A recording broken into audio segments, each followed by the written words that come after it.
ಈಗ ತೋರಿಸೋದು ಒಂದು ಕಷಾಯ ರೂಪದ ಒಂದು ಫಾರ್ಮ್. ಇದನ್ನ ಬೆಳಗ್ಗೆ ಖಾಲಿ ಹೊಟ್ಟೆ ಅಥವಾ ರಾತ್ರಿ ಮಲಗುವಾಗ ಇಲ್ಲ ಸಂಜೆ ನಾವು ಕುಡಿಯೋದ್ರಿಂದ ನಮಗೆ ಯಾವುದೇ ರೀತಿಯಾದಂತಹ ಚರ್ಮದ ಕಾಯಿಲೆ ಇದ್ರೂ ಕೂಡ ಸರಿ ಮಾಡುತ್ತೆ. ಚರ್ಮದ ಕಾಯಿಲೆ ಅಂದ ತಕ್ಷಣ ದೊಡ್ಡದೇ ಬರ್ಬೇಕಂತಿಲ್ಲ. ಈಗ ಕಣ್ಣ ಸುತ್ತ ಬರುವಂತಹ ಕಪ್ಪು ಮಾರ್ಕ್ ಇರ್ಬೋದು, ಕತ್ತ ಮೇಲೆಲ್ಲ ಬರುವಂತಹ ಕಪ್ಪು ಚುಕ್ಕಿ ಇರ್ಬೋದು, ಅಥವಾ ಭಂಗು ಅಂತ ಕರಿತೀವಲ್ಲ ಅದಿರ್ಬೋದು, ಅದು ಕೂಡ ಚರ್ಮದ ಕಾಯಿಲೆ ಬರುತ್ತೆ. ಅಂಥದನ್ನು ಕೂಡ ನಿವಾರಣೆ ಮಾಡೋದಕ್ಕೆ ಈ ಕಷಾಯ ತುಂಬಾನೇ ಸಹಾಯ ಮಾಡುತ್ತೆ. ಸೊ ಈ ಕಷಾಯಕ್ಕೆ ಈಗ ನಮಗೆ ಬೇಕಾಗಿರುವಂಥದ್ದು ಬೇವಿನ ಹೂವು. ಬೇವಿನ ಹೂವಿನ ಕಷಾಯ ಬೇಕಾಗಿರುವ ಸಾಮಗ್ರಿಗಳು: ಒಣಗಿದ ಬೇವಿನ ಹೂವು, ಎಳ್ಳೆಣ್ಣೆ. ಈ ಬೇವಿನ ಹೂವನ್ನ ಈಗ ಎಳ್ಳೆಣ್ಣೆನಲ್ಲಿ ಇದನ್ನ ಸ್ವಲ್ಪ ಹುರ್ಕೊಳ್ಳೋಣ. ಈಗ 1 ಚಮಚ ಅಷ್ಟು ಎಳ್ಳೆಣ್ಣೆನ ತಗೊಳ್ಳೋಣ.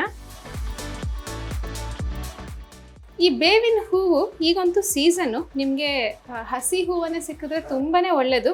ನೀವು ಅದನ್ನೇ ಈ ಎಳ್ಳೆಣ್ಣೆನಲ್ಲಿ ಹುರ್ಕೊಂಡು ತಗೋಬೋದು. ಇಲ್ಲ ಅಂತಂದರೆ ನಿಮಗೆ ಒಣಗಿರೋ ಬೇವಿನ ಹೂವು ಸಿಗುತ್ತೆ.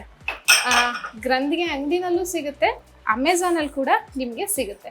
ಸೊ ಹಾಗಾಗಿ ಒಣಗಿರೋ ಹೂವನ್ನು ಬೇಕಿದ್ರೂ ತಗೋಬೋದು. ಈಗ ಇಲ್ಲಿ ಒಣಗಿರೋ ಹೂವನ್ನು ಉಪಯೋಗಿಸ್ತಾ ಇದ್ದೀವಿ. ಇದನ್ನ ಎಳ್ಳೆಣ್ಣೆನಲ್ಲಿ ಒಂದು 2 ರಿಂದ 3 ನಿಮಿಷ ಹುರ್ಕೋಬೇಕು, ಫ್ರೈ ಮಾಡ್ಕೋಬೇಕು. ಸೊ ಈ ಹುರ್ಕೊಂಡಿರೋಂತಹ ಈ ಬೇವಿನ ಹೂವಿಗೆ 1 ಲೋಟ ಅಷ್ಟು ನೀರನ್ನು ಸೇರಿಸ್ಬೇಕು.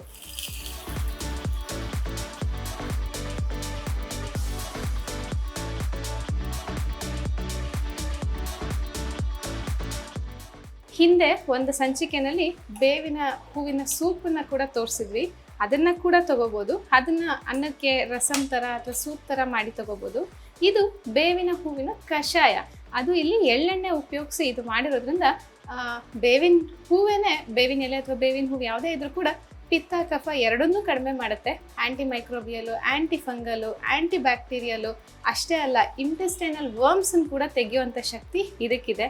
ಇನ್ನು ಚರ್ಮದ ಕಾಂತಿನೂ ಜಾಸ್ತಿ ಮಾಡುತ್ತೆ, ಇಂಟೆಸ್ಟೈನ್ ಕ್ಲಿಯರು ಮಾಡ್ತಾ ಹೋಗುತ್ತೆ. ಮತ್ತು ಈಗಾಗಲೇ ನಿಮಗೆ ಡಾಕ್ಟರ್ ರೇಖಾ ಅವರು ತಿಳಿಸ್ಕೊಟ್ಟ ಹಾಗೆಯೇ ಈ ಉಪ್ಪು ಅಂಶ ಹೆಚ್ಚಾಗಿ ತಗೊಂಡಾಗ ಈ ಚರ್ಮದ ಕಾಯಿಲೆ ಬರುತ್ತಲ್ಲ, ಸೊ ಹಾಗಾಗಿ ಇದು ಇಂಟೆಸ್ಟೈನಲ್ಲಿ ಹೆಚ್ಚಿರುವಂಥ ಉಪ್ಪಿನ ಅಂಶ ಮತ್ತು ನೀರಿನ ಅಂಶನ ಎಳ್ಕೊಳ್ಳುತ್ತೆ.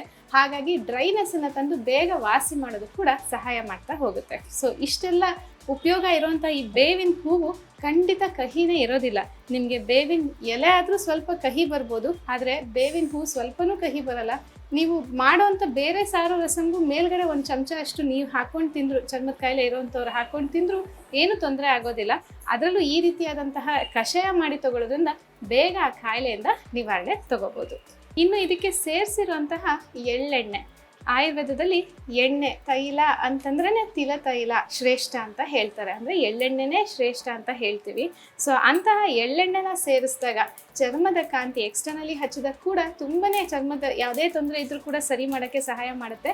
ಅದೇ ರೀತಿ ಇಂಟರ್ನಲ್ಲಿ ತಗೊಂಡಾಗ ಕೂಡ ಸರಿ ಮಾಡುತ್ತೆ. ಎಳ್ಳೆಣ್ಣೆನ ನಾವು ಅಡುಗೆನಲ್ಲೂ ಬಳಸ್ಕೋಬೋದು ಈ ಚರ್ಮದ ತೊಂದರೆ ಇದ್ದಾಗ. ಇಲ್ಲ ಅಂದರೆ ಈ ರೀತಿ ಕಷಾಯದಿದ್ರಲ್ಲಿ ಕೂಡ ತಗೋಬೋದು.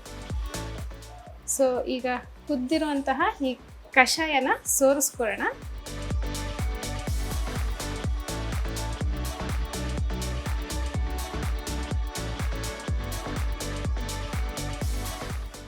ನೋಡಿ, ಕಷಾಯ ಯಾವುದೇ ರೀತಿಯಾದಂತಹ ಕಲರ್ ಕೂಡ ಇರೋದಿಲ್ಲ. ಏನಂದರೆ ಎಣ್ಣೆ ಥರ ನಿಮ್ಗಿರುತ್ತೆ, ಒಂಚೂರು ಎಣ್ಣೆ ತಿಂದಂಗೆ ಅನಿಸುತ್ತೆ ನಿಮಗೆ. ಬಟ್ ಇಷ್ಟು ಮಾತ್ರ ನಾವು ಈ ಬೇವಿನ ಹೂವಿನಲ್ಲಿ ಹುರಿದಿರೋಂಥದ್ದು ತಗೊಳ್ಳೋದ್ರಿಂದ ಚರ್ಮದ ಕಾಯಿಲೆನೂ ನಿವಾರಣೆ ಆಗುತ್ತೆ.